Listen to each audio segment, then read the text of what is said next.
बिस्मिल्लाहिर्रहमानिर्रहीम। अस्सलाम वालेकुम दोस्तों, मैं हूं यासिर महमूद और आप देख रहे हैं मेरा यूट्यूब चैनल अमेजिंग नॉलेज। इस दुनिया में कोई ऐसी जगह नहीं जो खाना काबा की तरह मुकद्दस और मरकज़ी हैसियत रखती हो। ये मकाम सऊदी अरब में वादी हजाज में वाक़या है। रोज़ाना हज़ारों अफराद 24 घंटे खाना काबा का तवाफ़ करते हैं। खाना काबा की मुक़द्दस तस्वीर लाखों घरों की जीनत है और करोड़ों मुसलमान इस मकाम को अपना किबला तस्लीम करते हुए इसकी जानिब रुख करके 5 वक़्त की नमाज अदा करते हैं। खाना काबा मुकाब यानी क्यूब की शक्ल में तमीर होने के साथ साथ तारीख के आईने में एक इंतहाई ख़ास मुकाम का हामिल भी है। यहाँ हम खाना काबा के मुतल्लिक़ चंद ऐसे हक़ाइक़ पेश करेंगे जिनसे बहुत कम लोग वाकिफ़ होंगे। नंबर 1, खाना काबा कई मरतबा तमीर हो चुका है। दोस्तों, खाना काबा जिस तरह आज हमें नज़र आता है ये वैसा नहीं है जो हमें हज़रत इब्राहीम अलैहिस्सलाम और हज़रत इस्माईल अलैहिस्सलाम के दौर में तमीर हुआ था। वक्त के साथ साथ पेश आने वाली कुदरती आफात और हादसात की वजह से इसको दोबारा तमीर करने की ज़रूरत पड़ती रही है। बेशक हम सब जानते हैं कि खाना काबा की दोबारा तमीर का एक बहुत बड़ा हिस्सा नबी करीम सल्लल्लाहु अलैहि वसल्लम की ज़िंदगी में नबूवत मिलने से पहले मुमकिन हो चुका था। ये वो वक़्त था जब नबी करीम सल्लल्लाहु अलैहि वसल्लम ने एक बड़ी खून रेजी को अपनी दूर अंदेशी से रोका था। एक बड़े कपड़े में हजर अस्वद को रखकर हर कबीले के सरदार से उठवाया था। इसके बाद आने वाले वक्त में कई मरतबा खाना काबा की तमीर होती रही। आखिर में खाना काबा की तफसील से आराइश 1996 में हुई थी, जिसके नतीजे में बहुत सारे पत्थरों को हटा दिया गया था और बुनियाद को मजबूत करके नई छत डाली गई थी। ये अब तक की आखिरी बड़ी तमीर है और अब खाना काबा की इमारत जो पहले से बहुत ज़्यादा महफूज तस्वर की जाती है। नंबर 2, खाना काबा के दरवाजे और एक खिड़की हुआ करती थी। दोस्तों, दोबारा तमीर किए जाने से पहले खाना काबा का एक दरवाज़ा अंदर दाखिल होने के लिए और एक बाहर जाने के लिए इस्तेमाल होता था। एक ज़माना था खाना काबा में खिड़की भी हुआ करती थी। खाना काबा की जो शक्ल आज मौजूद है उसमें सिर्फ दरवाज़ा मौजूद है, लेकिन खिड़की अब ख़त्म हो चुकी है। नंबर 3, खाना काबा के मुख्तलिफ रंग। हम लोगों ने खाना काबा को हम काले रंग के गिलाफ और सोने के धागों में देखने की ऐसी आदत हो चुकी है कि हम इसको किसी और रंग में तस्वर भी नहीं कर सकते। ये रवायत वहाँ के अब्बासी जिनके घर का रंग काला था के दौर से चली आ रही है, लेकिन इससे पहले खाना काबा मुख्तलिफ रंग के गिलाफ से ढका रहता था। इन रंगों में हरा, लाल और सफ़ेद रंग शामिल है। नंबर 4, खाना काबा की चाबियाँ एक ख़ानदान की तहवील में हैं। फ़तह मक्का के वक़्त नबी करीम सल्लल्लाहु अलैहि वसल्लम को खाना काबा की चाबियाँ दी गई थी, लेकिन बजाय इसके कि आप सल्लल्लाहु अलैहि वसल्लम ने ये चाबियाँ अपने पास रखते, आप सल्लल्लाहु अलैहि वसल्लम ने ये चाबियाँ बनी शाइबा ख़ानदान के उस्मान बिन तलहा को वापस कर दी। इस वक़्त से लेकर आज तक वो उन चाबियों की रवायती रखवाल हैं और नबी करीम सल्लल्लाहु अलैहि वसल्लम के नादर अल्फाज की रोशनी में ये चाबियाँ हमेशा उनके पास ही महफूज रहेंगी।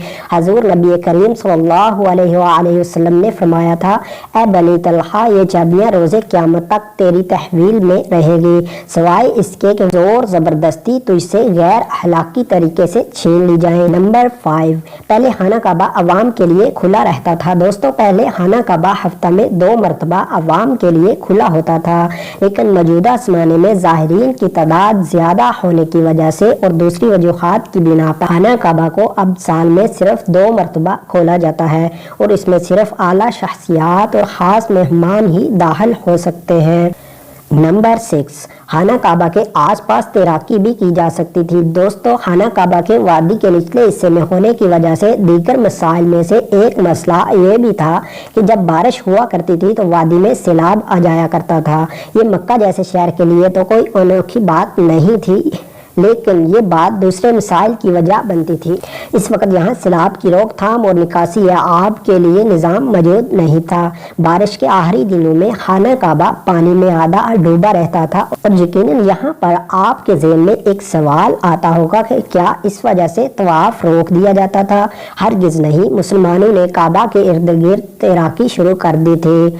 नंबर 7, تعزین و آرائش کروانے والے حکمران کے نام کی تحقیق۔ کئی سال تک بہت لوگ اندازہ لگاتے رہے کہ خانہ کعبہ اندر سے کیسا نظر آتا ہے۔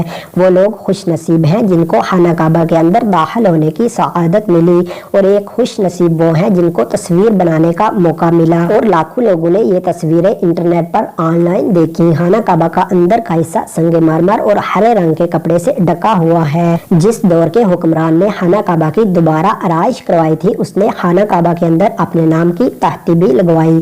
نمبر 8، خانہ کعبہ کی تعداد۔ دوستو، خانہ کعبہ کے بالکل اوپر جنت میں ایک اور خانہ کعبہ موجود ہے۔ اس کا ذکر قرآن پاک میں بھی آتا ہے، اور نبی کریم صلی اللہ علیہ وآلہ وسلم نے بھی اس بات کی نشاندہی کی ہے۔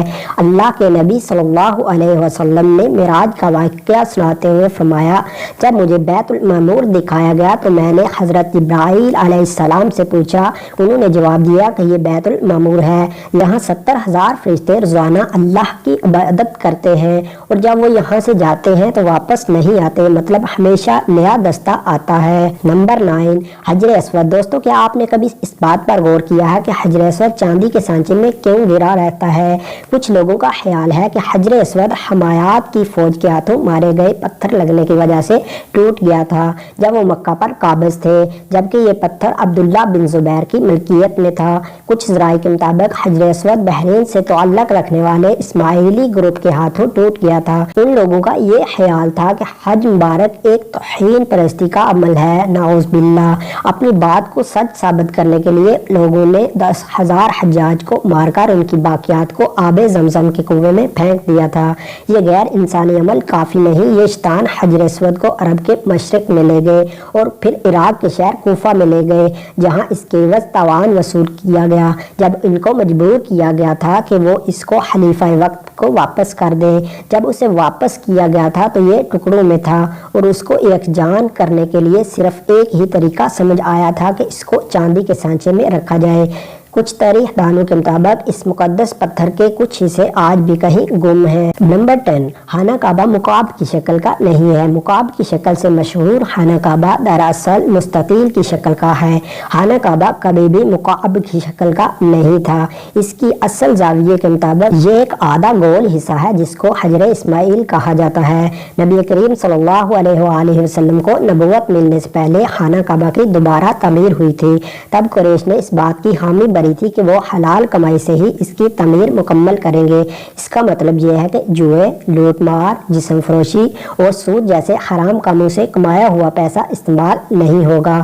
قریش اتنے امیر تجارتی شہر میں ہونے کے باوجود اتنی رقم جمع کرنے میں ناکام ہو چکے تھے جو خانہ کعبہ کی تعمیر اس کے اصل سائز اور رقبے کے حساب سے کر سکے۔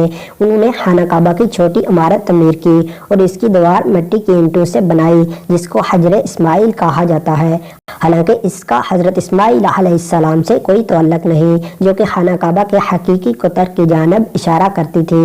اپنی زندگی کے آخری حصے میں حضرت محمد صلی اللہ علیہ وآلہ وسلم نے خانہ کعبہ کی دوبارہ تعمیر کا ارادہ کیا تھا، مگر عظیم فریضہ انجام دینے سے پہلے ہی آپ صلی اللہ علیہ وآلہ وسلم جہاں فانی سے کوچ کر گئے۔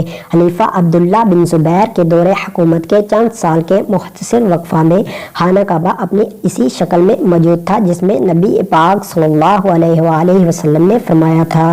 دوستو، مجھے امید ہے کہ آج کی ویڈیو آپ کے لیے کافی انفارمیٹو ہوئی ہوگی اور آپ کی انفارمیشن میں اضافے کا باعث بنی ہوگی۔ اگر ویڈیو آپ کو اچھی لگی ہو تو ویڈیو کو لائک کریں اور شیئر بھی کیجیے گا۔ مزید اس طرح کی ویڈیوز کے لیے امیزنگ نالج کو سبسکرائب کر لیں اور بیل آئیکن دبائیں تاکہ ہماری نئے آنے والی ویڈیوز کا نوٹیفیکیشن آپ کو مل سکے۔ ملتے ہیں ایک نئی انٹرسٹنگ ویڈیو میں، تب تک کے لیے اپنا بہت سا خیال رکھیے گا۔